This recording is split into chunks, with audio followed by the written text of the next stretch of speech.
सती का पिता के यज्ञोत्सव में जाने का आग्रह। सती ने कहा, आपके ससुर जी महायज्ञ कर रहे हैं। शंकर ने कहा, देवी, इस संसार में किसी के घर विवाह तो किसी के घर मरण। संसार दुख से भरा हुआ है।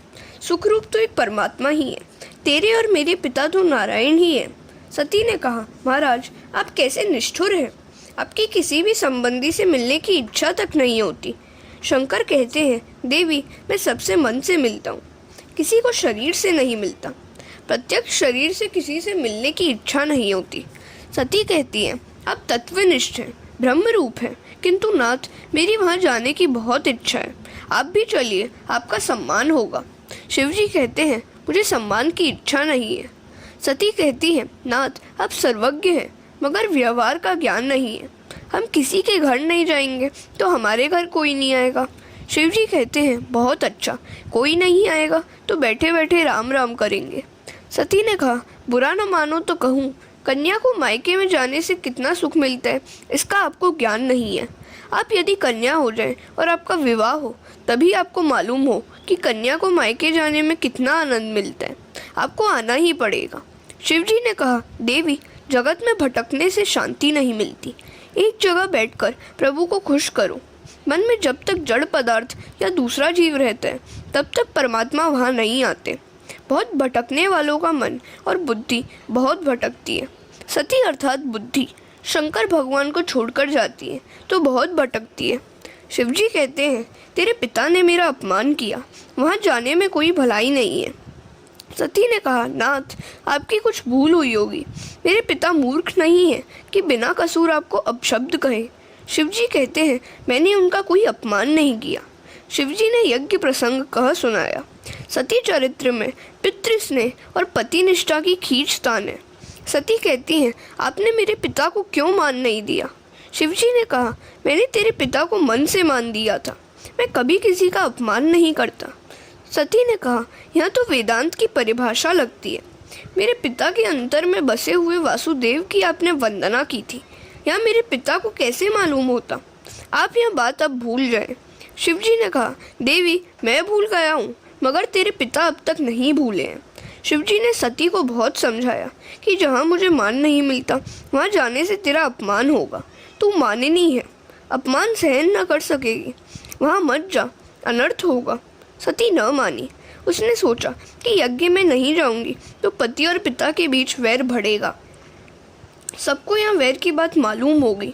उसने सोचा कि मैं वहाँ जाकर पिताजी से कहूँगी कि मैं तो बिना आमंत्रण के ही आ गई हूँ, किंतु मेरे पति नहीं आएंगे, अतः भाई को उनको बुलाने के लिए भेज दो। पिता पति के बीच वैर उत्पन्न हो गया, उसे मैं शांत करूँगी।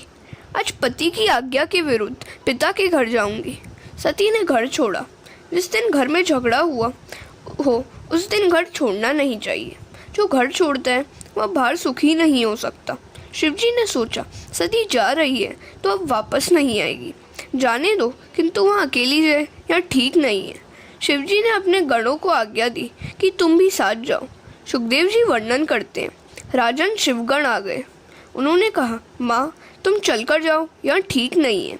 सती नंदीकेश्वर पर सवार हो गई।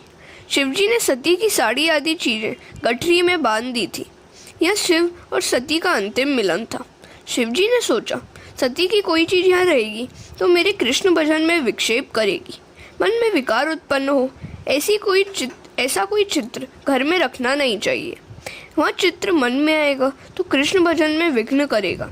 सती ने कहा, इन सब चीज़ों की क्या ज़रूरत है।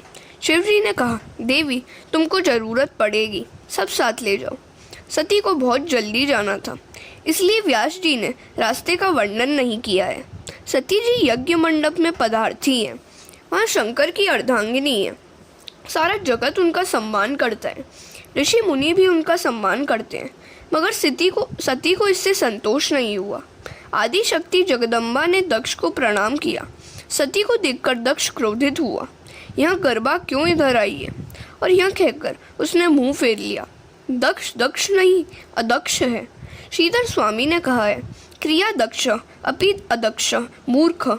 दक्ष क्रिया दक्ष नहीं, अपितु क्रिया अदक्ष था। सती सोचती है, मेरे पिताजी मेरे सामने भी नहीं देखते, मेरी अब यहाँ रहने की इच्छा नहीं है। मैं घर जाऊंगी। शिव जी उदार हैं, वे मुझे स्वीकार करेंगे। माता सती यज्ञ मंडप में भ्रमण करती हैं। सब देवताओं की स्थापना की गई थी, केवल शिव जी की स्थापना नहीं थी। सती ने देखा कि यज्ञ में सब देवताओं को यज्ञ भोग दिया गया है, परंतु शिव जी को नहीं दिया गया। शिव जी के लिए आसन भी नहीं रखा। आज ईशान दिशा खाली थी। दक्ष प्रजापति ने सती का अपमान किया, पर वह सती ने सहन किया, परंतु सती से अपने पति का अपमान न सहा गया। सती को बहुत दुख हुआ। जगदम्बा क्रोधित हुई। सिर पर बंधी हुई फूलों की वेड़ी भी छूट गई। यह देखकर देवता माता जी का वंदन करने लगे और बोलने लगे, माता जी क्रोध न कीजिए। सती कहती हैं, आप घबराइए नहीं, अब मैं क्रोध अपने शरीर पर करूँगी। इस शरीर से मैंने पाप किया है, पति की आज्ञा का मैंने पालन नहीं किया। इस शरीर को अब मैं जला दूंगी। सभा में जगदम्बा ने 13 श्लोकों में भाषण दिया। अरे तेरे जैसा विषयी शिव तत्व को क्या जानेगा। जो शरीर को आत्मा मानता है वह शिव तत्व को क्या जाने। बड़े बड़े देवता शिव के चरणों का आश्रय लेते हैं। शिव कृपा के बिना कृष्ण भक्ति सफल नहीं होती। प्रवृत्ति निवृत्ति से परे होकर स्वरूप में मग्न रहने वाले शिव जी परब्रह्म परमात्मा है। मुझे दुख हो रहा है कि शिव निंदा करने वाले दक्ष की मैं पुत्री हूँ। हरे कृष्ण।